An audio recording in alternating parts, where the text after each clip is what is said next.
Single ASA का सरना धर्मकोट जनसभा। गांधी मैदान, पटना। हम प्रकृति पूजक आदिवासियों को अब तक भारत देश में संविधान प्रदत्त मौलिक अधिकार अनुच्छेद 25 के तहत धार्मिक मान्यता का न्याय और अधिकार नहीं मिल सका है।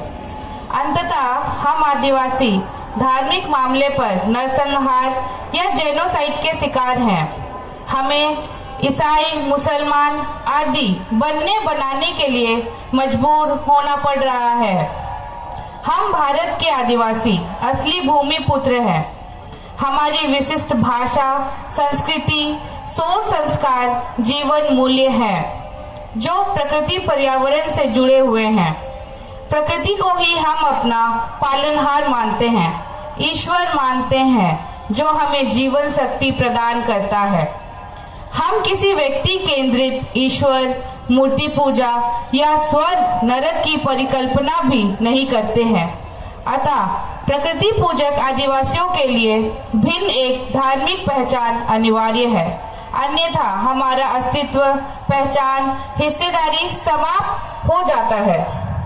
आज धर्म परिवर्तन या कन्वर्शन पर माननीय सुप्रीम कोर्ट और अन्य संस्थानों ने चिंता व्यक्त किया है।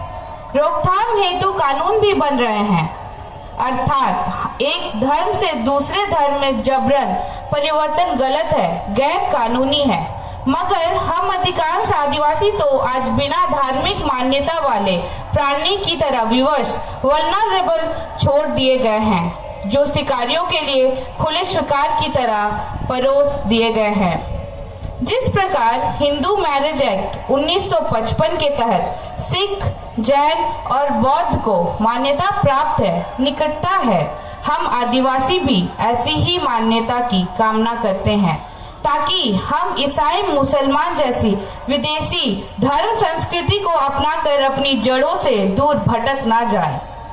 भारत में प्रकृति पूजक हम आदिवासियों ने 2011 की जनगणना में सरना धर्म के नाम से लगभग 50 लाख लोग अन्य कॉलम में अपनी धार्मिक पहचान लिखा था, जो सर्वाधिक है, जबकि जैन धर्म की संख्या 44 लाख है। अतः सरना धर्म कोड अर्थात प्रकृति पूजा धर्म कोड के नाम से भारत सरकार हम आदिवासियों को अविलंब मान्यता प्रदान कर मर्यादा के साथ जनगणना में शामिल करे। आदिवासियों का सरना धर्म कोड रक्षा और प्रकृति पर्यावरण की रक्षा, मानवता की रक्षा है, सबके सहयोग की अपेक्षा है।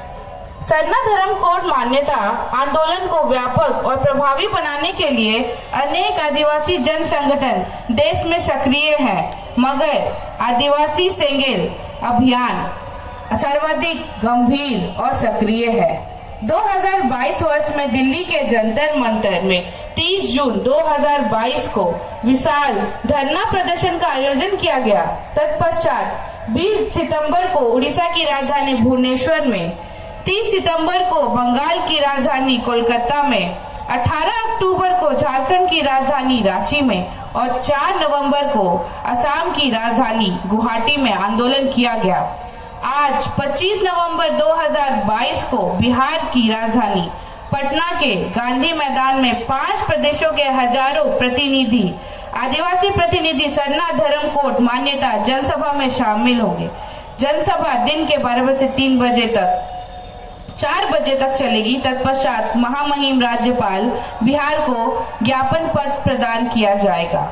सरना धर्म कोड की मान्यता के साथ सर्वाधिक बड़ी आदिवासी भाषा, जो 8वीं अनुसूची में भी शामिल है, संथाली भाषा को झारखंड प्रदेश की प्रथम राजभाषा बनाने, आदिवासी स्वशासन व्यवस्था अर्थात ट्राइबल सेल्फ रूल सिस्टम में सुधार लाने, झारखंड को बिरसा मुंडा, सीधो मुर्मू के सपनों का झारखंड बनाने, असम, अंडमान में 150 वर्ष पूर्व से बसे झारखंडी आदिवासियों को एसटी का दर्जा मिले आदि मुद्दों के लिए भारत सरकार को 20 नवंबर 2022 तक का अल्टीमेटम दिया गया था। अन्यथा 30 नवंबर 2022 को झारखंड, बंगाल, बिहार, उड़ीसा, असम के 5 प्रदेशों के आदिवासी बहुल क्षेत्रों में रेल रोड चक्का जाम की घोषणा की गई है। परंतु माननीय प्रधानमंत्री नरेंद्र मोदी जी की तरफ से पूर्व सांसद सालखन मुर्मू को इन आदिवासी मुद्दों पर वार्तालाप की पेशकश से एएसए की इस पर पुनर्विचार करेगी और 25/11/2022 के पटना गांधी मैदान में अगली रणनीति की घोषणा करेगी।